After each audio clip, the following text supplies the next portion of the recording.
Magandang araw sa iyo, Miss Kari. At sa mga tagapakinig mo, tawagin niyo na lang akong Grace. Isang estudyante at kasalukuyang working student. Ako ang klase ng babae na kahit lumaking mahirap, palaban naman at may pangarap sa buhay. Mahirap lang kasi ang family ko na nasa malayong probinsya. At dahil sa kagustuhan kong makatapos ng kolehiyo, nagtry akong mamasukan sa isang butika habang tinatapos ang 2 taong kurso ko. Ayaw ko kasing gumaya sa mga kababata ko na hanggang doon na lang sila sa probinsya namin. Ako'y may pangarap. Gusto kong magkadiploma at sumahod ng malaki, makapagtrabaho sa syudad. Malaki rin naman ang butikang tumanggap sa akin at mayaman ang may-ari. At kahit na hindi kalakihan ang sahod, ang mahalaga, may pang-tuition na ako at pambayad sa room for rent. Hanggang magustuhan nga ako ng manager kong lalaki. At ang kanyang pakikitungo sa akin ay kakaiba. Mabait naman to at may edad na. Kaya lang, natatakot ako sa misis niya na nagtiwala din sa akin. May asawa po, Miss Kali, ang manager ko at alam ko yun. Hindi naman ako manhid at ramdam ko naman na maling-mali. Pero hindi na raw maibigay sa kanya ng misis niya ang init na kanyang hinahanap pagdating sa kama. Inaamin ko, hindi na ako inosente at may makaranasan na ako sa kama. Dahil ilang beses na akong niloko ng mga ex-boyfriend ko. Nahihiyaman ako pero high school pa lang ako ay naisuko ko na ang aking iniingatan bilang babae sa aking unang boyfriend. Probinsya naman ay hindi ko napigil noon na maging mapusok sa murang edad. Hindi naman ako mukhang pera, pero hindi naman ako plastic na tao. At pera ang kailangan ko para makatapos ako ng pag-aaral. Kaya tinanggap ko ang hamon ng boss ko at kapalit ang kaginhawaan ko sa salapi. Nabibili ko ang lahat ng gusto ko at hindi ito alam ng mga magulang ko. Sa una, naiilang ako kasi may edad na rin si boss at ako dalaga pa. Naiisip ko na baka atakihin to sa puso at mamatay. Umiinom kasi siya ng mga capsule na nakakapagbigay muli ng sigla at gana sa kanya sa kama. Dahil doon, naging wais ako sa sarili. Kaya gumagamit ako ng contraceptive para hindi ako mabuntis. Mahusay sa kama si boss. At hindi basta-basta ang kanyang galing. Yung tipong gusto mo pang umulit ng ilang beses dahil talagang mababaliw ka. Ramdam kong mahilig pa rin si boss sa kabila ng kanyang edad. Kasalungat nito ang aking mom na parang wala ng kagana-gana. Mas gusto ni boss na siya ang magtatrabaho at yun naman ang gusto ko. Ibubukas ko lang ang mga hita ko sa harap niya, ayos na sa kanya at pera na agad ang kapalit nito. Sabihin na nilang mali at masamang babae ako. Pero sa takbo ng ating buhay, napakahirap at pera ang ating laging hanap. Kaya wala na akong pakialam sa sasabihin ng iba. At wala na akong aasahan pa sa magulang ko. Ayokong bumalik sa amin na bigo. Babalik ako roon na may diploma. Yun ang kailangan kong gawin. At dapat yan ang mangyari at buo na ang plano ko. Magaling kami ni boss kung magtago kay ma'am. Sa umaga si ma'am ang tao sa kaha. At sa hapon naman, si boss na ang uupo at solo na kaming dalawa. Ayaw daw nila ng maraming empleyado dahil sila ni ma'am ay tumutulong din sa pagbebenta. Si ma'am na din ang nagturo sa akin at agad ko namang natutunan ang lahat-lahat. Malaki ang space ng aming butika. Sa kanila kasi ang pwesto, kaya ang stock room ay mas malawak. At dahil mga gamot ang nakastock, naka-aircon din to. Araw-araw akong pinagsasawaan ni boss, kaya naman lagi akong fresh. 3:00 pa lang, palit na ako ng underwear dahil alam kong darating na si boss at uuwi na si ma'am. Pagdating ni boss, sinisigurado muna naming nakasakay na ng kotse si ma'am. Kusa siyang lalapit sa akin at yayakap mula sa aking likuran. Ramdam ko agad ang marahang paghaplos nito sa aking katawan. Ewan ko ba, Miss Carrie? Ang bilis kong madala sa mga ganung kilos ni boss. At sandali naming isasara ang butika. At mga 40 minuto ay solve na naman si boss sa akin. Ayaw niyang mag-hotel kami kasi baka raw may makakita sa amin. Kilala kasi siya sa bayan namin dahil mayaman talaga sila. Believe ako kay boss. Magalang siya at hindi niya ako binabastos. Oo, laging may nangyayari sa amin at inaabutan niya ako ng pera. Pero ramdam ko na iginagalang niya rin ako. 5,000 agad ang inabot nito at parang barya lang sa kanya yon. Hahalikan pa niya ako sa noo ko matapos naming gawin ang bawal. At kahit bitin ako, inuunawa ko naman siya dahil may edad na to. Nasa 50s na kasi si boss. Ganyan umiikot ang buhay ko, Miss Carrie. At nakakapagpadala pa ako sa magulang ko, pambili ng bigas at pambili ng gamot ng itay ko. Siguro ay nagtataka sila at hindi na lang nagsasalita pa.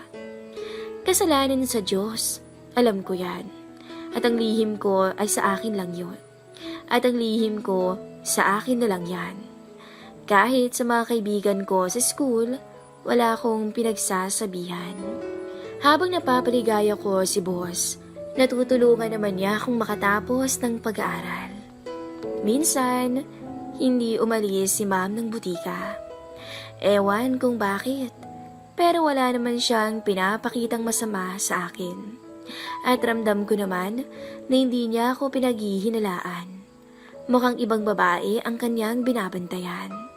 At sa palagay ko, sanay na siya kay boss. Bilang babae, hindi naman may iwasan na maghinala.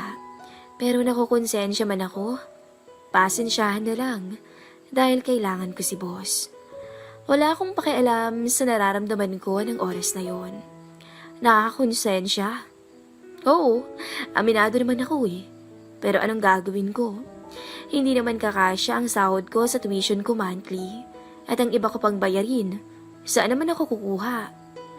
Napaka-impokrit ako naman kung hindi ako makakaramdam ng awa kay ma'am. Ang iniisip ko na lang ay pera.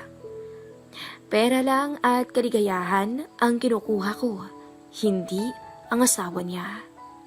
May mga regalo na ring iniaabot si boss sa akin. Alahas, cellphone, at lalo naman akong nahulog sa kanya. Minsan nga sinasagot pa nito ng buo ang tuition ko. Kaya ang pasasalamat ko sa kanya ay walang katapusan. Tumagal ng taon ang aming maling ginagawa. At inaamin ko na hindi ko na kayang wala si boss sa aking buhay. At si boss, alam kong hindi niya na rin kaya na wala ako. Pero kahit ganoon pa man, kailangan kong tapusin ang lahat sa amin. Dahil may asawa siya.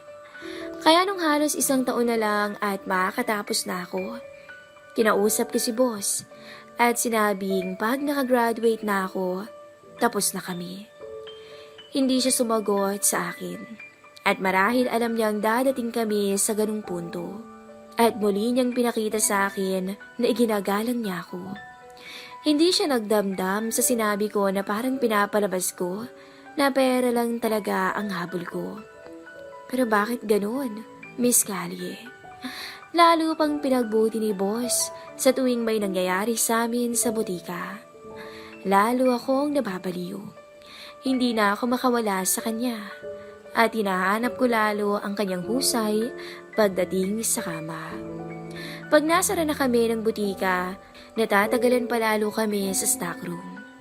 Habang halos mamuti ang aking mga mata sa kanyang pagpapakasasa. Sabay tanong pa nito sa akin. Ano Grace? Aalis ka pa ba sa butika ko? Halos mautal-utal naman ako sa pagsagot. Hindi po boss. Paano nga ba ako makakaalis sa maling gawain na to? Minsan natutulala na ako at napapakilig pag naaalala ko ang pag-alipin ni boss sa aking pagkababae. Kahit sa loob ng klase, nai-imagine ko ang ginagawa ni boss sa akin. Malaki na ang naiipon kong pera. 5K ba naman kada may magaganap na milagro sa amin sa butika? At habang nakikita ko ang balanse ng ATM ko, may guilt akong nararamdaman. Pero bakit ganun? Pag nakita ko ng muli si boss, tanggal na naman ang angas ko. Para akong nababato-balani na kahit anong ginagawa niya sa akin, payag na payag ako. Lalong naging agresibo si boss. Pag walang bumibili sa butika, gagawa to ng paraan para makaisa sa akin. Kahit sa ilalim ng lamesa ng kaha ko, gagapang to at pilit aabutin ang ilalim ng palda ko. At muli, papasok sa isip ko ang salitang konsensya. Mapapaisip ako at tatayo. Alam kong nahihirapan si boss pag tumatanggi ako. Pero habang tumatagal, tinatamaan na ako ng konsensya. Muli, wala akong maririnig na reklamo kay boss. Lagi niyang pinaparamdam sa akin na ginagalang niya ang lahat ng pasya ko. Handa siya sa mga susunod na plano ko sa buhay. Ewan ko, pero dumaan muli ang 1 taon at graduation na namin. Nag-iba na ang pakikitungo ko kay boss. Naisip ko na makakakuha pa ako ng mas magaling sa kanya at mas bata. Baka nga mas mayaman pa ang aking makilala. At iyan ang lagi kong iniisip.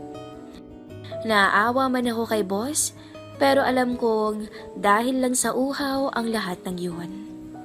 Maging magulang ko takang-taka kung paano ko raw nababayaran ang lahat ng bayarin ko at nakakapag-abot pa raw ako sa kanila. Doon, nauutal akong magpaliwanag sa kanila dahil nakukonsensya ako.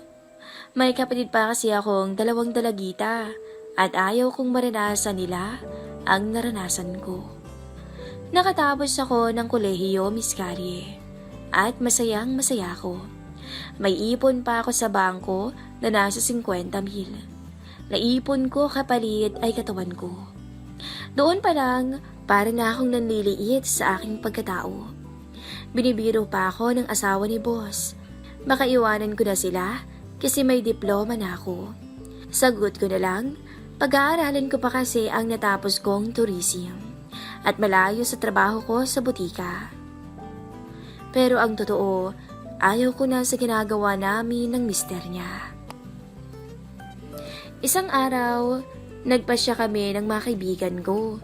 Nagbala kaming mag-apply sa isang malaking company ng travel agency. Dahan-dahan akong nagpapaalam kay ma'am at kay boss. Unti-unti na rin akong umiiwas kay boss. Hindi na ako pumapayag na may mangyari sa amin tuwing mag-aaya siya sa butika. Sinabi ko na lang na hindi ko na kailangan ng pera kasi nga graduate na ako. Natakot ako, Miss Callie, kasi baka ako magalit to at kung ano ang gawin sa akin. Pero mali pala ang aking akala. Napakabait talaga ni boss. Talagang naghahanap lang siya ng aliw dahil hindi na nga niya yon makuha sa kanyang asawa. Sabi niya, huwag raw akong matakot at mag-alala dahil nauunawaan daw niya. Sinabi pa niya na salamat sa lahat at sa mga sandali na talagang binigay ko ang pangangailangan niya bilang lalaki. At isang araw nga, inabutan niya ako ng isang sobre. Nasa 100,000 piso ang laman. Halos mabitawan ko to at pilit kong ibinabalik sa kanya. Ang sabi niya, gawin ko raw panimula ang pera. At sana daw huwag na akong papayag na gamitin pa ako ng ibang lalaki kagaya niya. Mag-resign na rin daw ako para hindi na ako maguluhan pa. Napaluha na lang ako at nagpasalamat kay boss. Sa kabila ng aming ginawang mali, pilit pa rin niya akong tinatama para huwag mapariwara ang aking buhay. Napakaswerte ko talaga at nakatagpo ako ng kagaya ng boss ko. Napaka-gentleman ito at iginagalang pa rin ako sa kabila ng lahat. Talagang naghanap lang siya ng ligaya at sa akin niya to natagpuan. Hinintay ko lang ang aking kapalitan at tuluyan na nga akong nag-resign. Simula noon, hindi ko na nakita pang muli si boss. Natatawa na lang ako nang kunin ko ang gamit ko sa stockroom. Agad pumasok sa isip ko ang mga ginawa naming himala ni boss at may kaunting kilig at init ng katawan ang aking nararamdaman. Marahil nga ay may mga kagaya kong estudyante na kapit talaga sa patalim. Kasabihan nga ng matatanda, wala naman kaming pagpipilian. Alam naman naming masama, pero kung makakatulong naman to sa buhay namin, bakit naman hindi? Kaya lang, dapat tayong maging matapang at maging matatag sa pagtatago ng lihim. Dahil tayo din ang talo sa huli. Dahil kung di ako mautak, baka nabuntis ako at wala akong diplomang natanggap. At baka kahihiyan pa ng pamilya ang hatid ko. Ngayon, ako ay isang matapang na babae sa edad kong to, na kaya ko nang humarap sa lahat ng magiging pagsubok sa buhay ko. Hanggang dito na lang po, Miss Kali. At sana'y may mapulot na aral ang iyong mga tagapakinig. Muli, ako si Grace, ang iyong letter sender.